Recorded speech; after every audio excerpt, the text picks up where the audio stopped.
ಮರಾಠ ಪುಂಡರಿಂದ ಹಲ್ಲೆಗೊಳಗಾದಂತಹ ನಿರ್ವಾಹಕ ಮಹದೇಪ ಅವರನ್ನ ಸಾರಿಗೆ ಮಂತ್ರಿಗಳು ಇವತ್ತು ಭೇಟಿ ಮಾಡಿದ್ರು. ಅವರ ಆರೋಗ್ಯವನ್ನು ವಿಚಾರಿಸಿದ್ರು.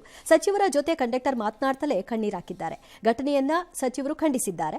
ಇದು ಇಬ್ಬರ ನಡುವಿನ ವೈಯಕ್ತಿಕ ವಿಚಾರ ಅಂತ ಸತೀಶ್ ಜಾರಕಿಹೊಳಿ ಅವರು ಹೇಳಿ ಕೈ ತೊಳ್ಕೊಂಡ್ರು. ಇನ್ನು ಕಂಡಕ್ಟರ್ ಮೇಲೆ ಪೋಕ್ಸೋ ಕೇಸ್ ದಾಖಲಾಗುವ ವಿಚಾರಕ್ಕೆ ಸಂಬಂಧಪಟ್ಟ ಹಾಗೆ PSI ಕಾರಣ ಅಂತ ಲಕ್ಷ್ಮೀ ಹೆಬ್ಬಾಳ್ಕರ್ ಅವರು ಹೇಳಿಕೆ ಕೊಟ್ಟರು. ಅವ್ರ ಮೇಲೆ ಹಾಕ್ಬಿಟ್ರು.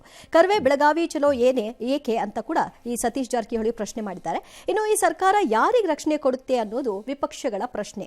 ಸಚಿವರ ಹೇಳಿಕೆಗೆ ಕರ್ವೆ ನಾರಾಯಣಗೌಡ ಅವರು ಸಿಟ್ಟಾಗಿದ್ದಾರೆ. ಈ ರೀತಿಯ ಒಂದು ಕಂಪ್ಲೇಂಟ್ ಇದುವರೆಗೂ 65 ವರ್ಷದಲ್ಲಿ ಬಂದಿಲ್ಲ. ಇದು ಉದ್ದೇಶಪೂರ್ವಕವಾಗಿ ಆ ರೀತಿ ಕೊಟ್ಟಿದ್ದಾರೆ. ನಾನು ಗೃಹ ಮಂತ್ರಿಗಳ ಹತ್ರ ಮಾತಾಡ್ತೀನಿ. ಗುಂಡಾಗಿರಿ ಮಾಡೋ ಅಂಥವ್ರ ಮೇಲೆ ಅವ್ರು ಯಾರನ್ನ ಬೆಂಬಲ ಕೊಟ್ರೆ ಅವ್ರ ಮೇಲೂ ಕೂಡ ಪೊಲೀಸ್ ಕ್ರಮ ತಗೊಳ್ತಾರೆ. ನಮ್ಮ ಕಂಡಕ್ಟರ್ ಮೇಲೆ ಮಾಡಿರ್ತಕ್ಕಂಥದ್ದು, ಹಲ್ಲೆ ಮಾಡಿರ್ತಕ್ಕಂಥದ್ದು 5-6 ಜನ ಸೇರ್ಕೊಂಡು ಅಪರಾಧ. ಅದು ಅಂಥವ್ರ ಮೇಲೆ ಗೂಂಡಾ ಕಾಯ್ದೆ ಹಾಕ್ಬೇಕಾಗುತ್ತೆ. ಸರ್ಕಾರಿ ನೌಕರಸ್ತ್ರ ಈ ರೀತಿ ಅವ್ರ ಮೇಲೆ ಕೈ ಮಾಡ್ತಾ ಇರೋದು ಅಕ್ಷಮ್ಯ ಅಪರಾಧ. ಈ ಘಟನೆಯಲ್ಲಿ ಯಾರು ತಪ್ಪಿತಸ್ಥರಿದ್ದಾರೆ ಅವ್ರ ಮೇಲೆ ಶಿಕ್ಷೆ ಆಗೋ ರೀತಿ ನಾವೆಲ್ಲರೂ ಕೂಡ ನೋಡ್ಕೊಳ್ತೀವಿ. ಇದರಲ್ಲಿ ಸ್ಥಳೀಯ ಇಬ್ಬರ ಮಧ್ಯೆ ಇರುವಂತ ಜಗಳ ಅಷ್ಟೇ ಇರೋದು. ಯಾವುದೇ ಸಂಘಟನೆ ಭಾಷೆಗೆ ಹೋಗಬಾರ್ದಂತ ನಮ್ಮ ಅಭಿಪ್ರಾಯ. ಮತ್ತು ರಾಮಲಿಂಗಾರೆಡ್ಡಿ ಅವರು ಬೆಂಗಳೂರಿಗೆ ಬಂದ ಮೇಲೆ ನಾನಂತೂ ಆಫೀಸಿಗೆ ಕರೆಸಿ ಅಟ್ಲೀಸ್ಟ್ ಒಂದು ಹೂವಿಂದ ಬೊಕ್ಕೆನಾರು ಕೊಡ್ತೀನಿ. ಅವ್ರು ಹೋಗಿದ್ರಿಂದ ಏನಾಯ್ತು ಅನ್ನೋ ಪ್ರಶ್ನೆ ಅಲ್ಲ. ಹೋಗಿದ್ದಾರೆ. ಅಟ್ಲೀಸ್ಟ್ ಒಬ್ಬ ಮಂತ್ರಿ ತನ್ನ ಇಲಾಖೆಯಲ್ಲಾದಂತಹ ಹಲ್ಲೆಗೆ ಒಳಗಾದ ಒಬ್ಬ ನೌಕರನ ಪರವಾಗಿ ಅಲ್ಲಿ ಹೋಗಿ ನಿಲ್ಲೋ ಧೈರ್ಯನಾರು ತೋರಿಸಿದ್ದಾರೆ. ಕರೆಕ್ಟ್. ಅಷ್ಟಕ್ಕೆ ಅವ್ರಿಗೆ ಹೂಗುಚ್ಛ ಕೊಡಿ. ಅದ್ರಿಂದ ಏನಾಗ್ಬಿಡ್ತು ಅದು ಆಮೇಲೆ ಬರೋಣ. ನೆಕ್ಸ್ಟ್ ಬೇಕಾರೆ ಹೋದ್ರಲ್ಲ ಒಂದು ಮಾರಲ್ ಇದು. ಎಕ್ಸಾಕ್ಟ್ಲಿ. ಅನ್ಲೈಕ್ ಸತೀಶ್ ಜಾರಕಿಹೊಳಿ ಅವ್ರ ಬೆನ್ನು ಮೂಳೆ ಇಲ್ಲದೆ ಇರುವಂತಹ ಲಕ್ಷ್ಮೀ ಹೆಬ್ಬಾಳ್ಕರ್ ಲೋಕಲ್ MLAಗಳು ಅಥವಾ ಇತರರಿಗೆ ಬೆನ್ನು ಮೂಳೆ ಇಲ್ಲದೆ ಇದ್ದವ್ರು ಅವರು ಅಟ್ಲೀಸ್ಟ್ ಈ ಮಂತ್ರಿ ಹೋದ್ರಲ್ಲ. ಖಂಡಿತ ಹೋಗಿ ಅದು ಅಪರಾಧ ಅವ್ರ ಬಾಯಲ್ಲಿ ಬಂತು. ಹೋಮ್ ಮಿನಿಸ್ಟರ್ ಸರ್, ಕನ್ನಡದ ನಾಡಿನಲ್ಲಿ ಹುಟ್ಟಿರೋ ಊರಲ್ಲಿ ನೀವು ನಿಮ್ಗೆ ಅದು ಅಪರಾಧ ಅನ್ನಿಸ್ತಿಲ್ವಾ? ಇನ್ನೂ ಅನ್ನಿಸ್ತಿಲ್ವಾ? Your next cabinet should take a decision to withdraw that FIR and that country Kachada PSI should be arrested. Yes. ಒಬ್ಬ ಮಂತ್ರಿ ಒಬ್ಬ PSI ಇದು ಪಾತ್ರ ಇದು ಅಂತ ಹೇಳಬೇಕಾದ್ರೆ ಆ PSI ಅನ್ನು ಹಲ್ಕಟ್ಟತನ ಯಾವ ಲೆವೆಲಲ್ಲಿ ಇರಬೇಕು ಲೆಕ್ಕ ಹಾಕ್ಕೊಳ್ಳಿ ನೀವು.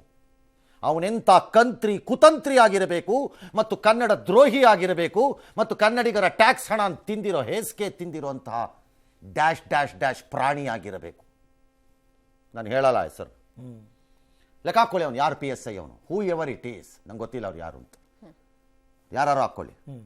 ಅಲ್ಲ, ಯಾರಾದ್ರೂ ಆಗ್ಲಿ ಸರ್, ಈ ಕೇಸ್ನ ಸೆನ್ಸಿಟಿವಿಟಿ ಅರ್ಥ ಮಾಡ್ಕೊಳ್ಳಿ. ಆ ಥರದ ಒಂದು ಪೋಕ್ಸೋ ಕೇಸನ್ನು ಹಾಕಿದಾನೊಬ್ಬ PSI ಅಂದ್ರೆ ಅವನು ಲಾಯಕ್. PSI ಕಾಲು ಮುರಿಬೇಕಾ PSI ನನ್ನ ಪ್ರಕಾರದಲ್ಲಿ. ಈ ಎರಡು ರಾಜ್ಯಗಳ ಮಧ್ಯೆ ಈ ಕೇಸಿಂದಾನೇ ಇದಾಗಿದ್ದು.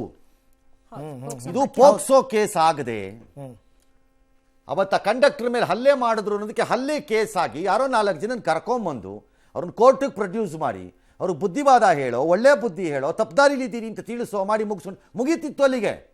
ಪೋಕ್ಸೋ ಮಾಡಿದ್ದೆ ಇದು ಸ್ಟಾರ್ಟ್ ಆಗಿದ್ದು. That PSI should be held squarely responsible and he should be dismissed from service.